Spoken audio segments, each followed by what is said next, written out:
Tentu mungkin tidak ada yang lebih berharga yang dimiliki oleh manusia itu adalah kecuali ilmu ya. Jadi tidak ada sesuatu yang berharga yang dimiliki oleh manusia itu kecuali ilmu. Kalau harta kita infakkan tuh maksudnya kita belanjakan. Karena arti infak itu artinya belanjakan.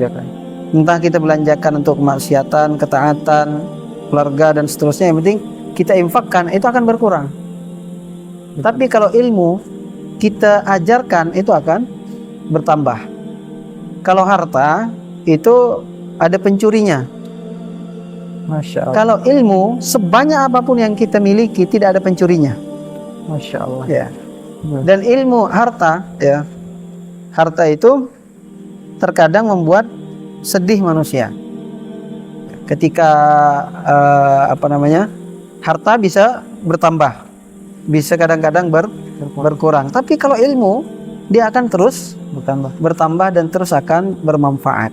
Maka tidak ada nasihat, tidak ada wasiat yang lebih penting bagi anak-anak muda ya, kecuali belajar dengan sungguh-sungguh.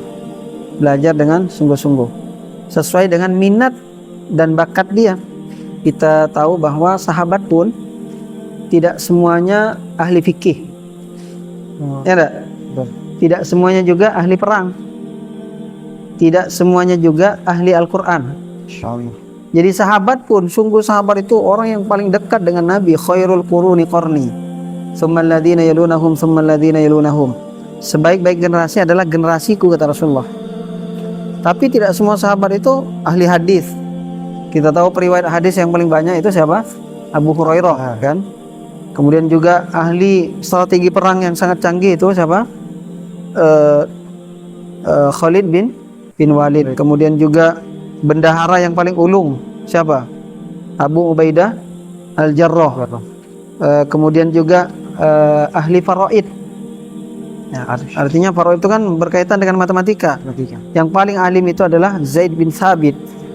Kemudian juga tentang Al-Quran misalkan Ubay bin Ka'ab dan juga Abdullah bin Mas'ud dan seterusnya. Jadi sahabat pun itu berbeda-beda kemampuannya.